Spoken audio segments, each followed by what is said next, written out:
Welcome to another Mindful Monday. I'm going to share with you the three-step process that I use to foster emotional intelligence in my daughter. What I've come to realize over the last 11 years of my mindful parenting and coaching journey is that the single most important thing kids need from their parents is emotional support. Not only to understood, but to also be taught social and emotional intelligence skills. However, I found that the common theme to raise successful kids is to create a strong connection through understanding our own emotions first. Here's a perfect example of what I did at my daughter's last championship game 2 weeks ago. The ref made a call that she didn't like, and instead of responding by adjusting and keep playing her game, she reacted by being very aggressive and got fouled out within 2 minutes. Her emotions got the best of her, and she picked up two quick fouls and immediately fouled out. After the head coach spoke to her, then she stormed over to the bench. Crying. Bawling her eyes out. She wanted to sit in my lap at first, but I told her to sit beside me on the bench.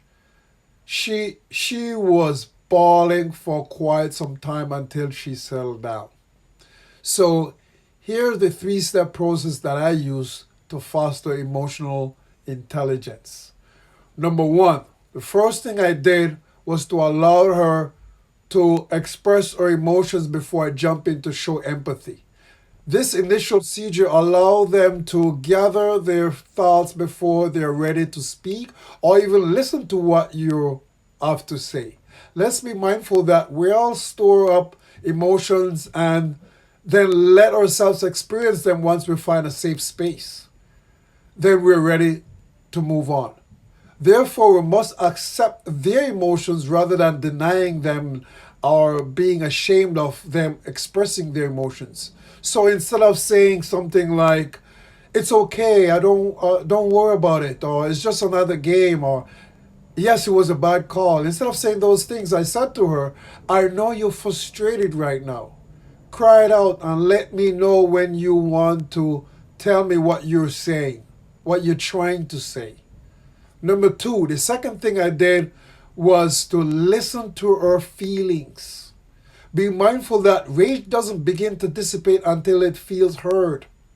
Whether your child is 6 months or 16 years old, they need you to listen to their feelings that they're expressing. You'll be amazed of how affectionate or cooperative they once become once they feel that they're being heard. But to feel safe letting these feelings out, they need to know you're fully present and listening. Not listening to respond. Another thing we should be mindful of is that kids develop empathy by experiencing it from others. Hint, hint, your parents. The third thing I did was to teach her problem solving in the moment. I call it teachable moment.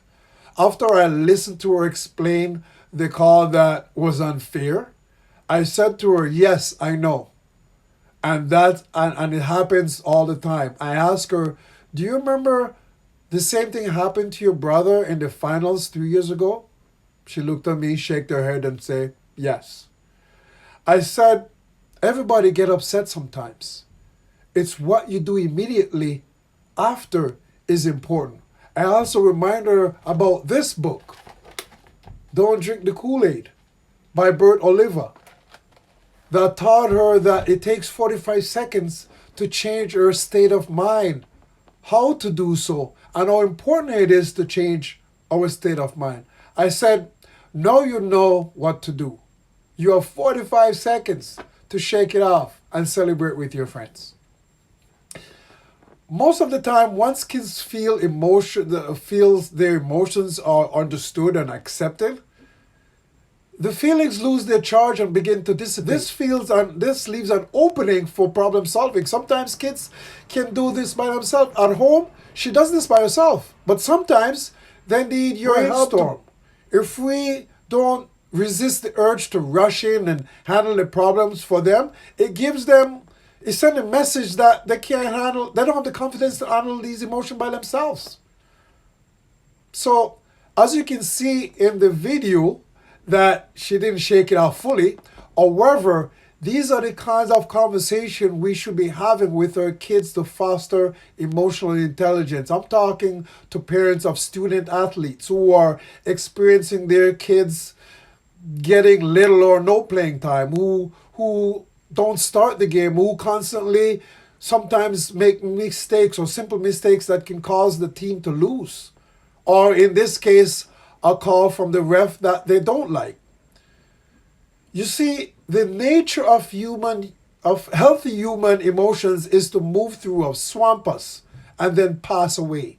However, be mindful that when we fend off or repress these emotions, they're stuck with us rather than finding a healthy expressions. But kids terrified of strong emotions overwhelming them. So they try to fend them off until they feel safe enough to experience them. Our kids need us. So it's our responsibility as parents to help them feel safe enough to feel and express their emotions. In turn, we help them trust their own emotional process so that they can handle their own emotions as they get older without tantrums or repression. Be mindful, be emotional connected so you can foster emotional intelligence in your kids. And I'll see you guys next Mindful Monday. Actually, I might do a part 2 to this. It's very important. Stay tuned.